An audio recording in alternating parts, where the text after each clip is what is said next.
مام آفس گئی ہوگی اور وہاں جب دانیال جائے گا تو مہم دانیال سے بات نہیں کرے گی بلکہ وہاں سے اٹھے گی، اپنا بیگ اٹھائے گی اور آفس سے نکلنے کی کوشش کرے گی۔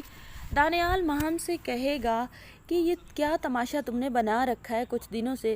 کیا تمہیں اچھا نہیں لگ رہا کہ میرا بیٹا آ رہا ہے؟ ویسے تو تم بڑی محبتوں کی باتیں کرتی تھی، کل جو تم نے دھکا دیا رمشا کو میں وہ بھی برداشت کر گیا ہوں، صرف اس وجہ سے کہ میں نے تم سے شادی کی ہے اور میں عورتوں کی باتوں میں آنا نہیں چاہتا، لیکن آج پھر تمہارا موڈ خراب ہے۔ تم کیا چاہتی ہو؟ کیوں مجھے ذلیل کرنے پہ تل گئی ہو؟ ایسا کیوں کر رہی ہو؟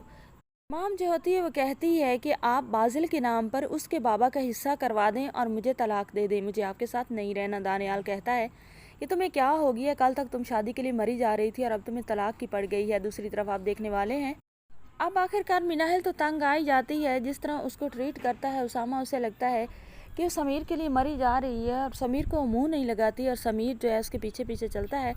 سمیر پیچھے پڑا ہوا ہے اس وجہ سے کہ وہ اسامہ سے محبت کرتی ہے، وہ چاہتا ہے کہ وہ اس سے محبت کرے کیونکہ اسے لگتا ہے کہ مناحل جیسی لڑکی زندگی میں آ کر مٹی کو سونا بنا سکتی ہے۔ اسے بہت پرکھ ہے دنیا کی اور اسے وقت بھی بہت زیادہ ہے، لیکن اب مناحل بھی بہت زیادہ تنگ آ چکی ہے۔ مناحل اسامہ سے کہتی ہے کہ اسامہ آئندہ آپ نے سمیر کے بارے میں کچھ میرے سامنے بات کی یا سمیر کا نام بھی لیا یا یہ بات کی کہ میں نے اس سے بات کیا تو میں یہ گھر چھوڑ کر چلی جاؤں گی۔ اسامہ جو ہوتا ہے وہ مناحل سے کہتا ہے کہ مناحل سوچ سمجھ کے بات کیا کرو، تم اب یہ دھمکی لگاؤ گی مجھے، مطلب تم مرضیاں کرتی پھرو اور میں تمہیں پوچھوں بھی نہ، یہ کیسے ہو سکتا ہے یار؟ تم میری بیوی ہو اور میرا حق بنتا ہے تم پر نظر رکھنا اور پوچھنا۔ مناحل جو ہوتی ہے وہ کہتی ہے نظر رکھنا مطلب تم مجھ پر شک کرتے ہو، ابھی بھی تم مجھ پر شک کرتے ہو، افسوس ہے کہ میں نے آپ کو چنا۔ اسامہ یہ بات سن کر بہت زیادہ غصہ ہو جاتا ہے۔ اب بہت زیادہ مناحل اور اسامہ کے درمیان میں دوریاں پیدا ہونے والی ہیں، اور کرنے والا کون ہے؟ یہ سمیر کا بچہ سمیر ساری دوریاں کرنے والا ہے، کیونکہ وہ تو چاہتا ہے کہ ان کا گھر ٹوٹ جائے۔ دوسری طرف آپ دیکھنے والے ہیں کنزا جو ہے، کنزا کو اپنے ہسبینڈ کے کرتوت تو نظر ہی نہیں آتے، وہ تو ابھی بھی اپنی بھابھی کو ہی مجرم سمجھتی ہے۔ سمینہ بیگم کو اب پتہ چل چکا ہے کہ اس نے یہ غلط فیصلہ کیا ہے، اسے یہ غلط فیصلہ نہیں کرنا چاہیے تھا۔ اسے جو سمیر ہیرا لگ رہا تھا وہ ہیرا نہیں بلکہ ایک کوئلہ تھا، جس کو اس نے اپنی چاند جیسی بیٹی دے کر اس کی زندگی خراب کر دی۔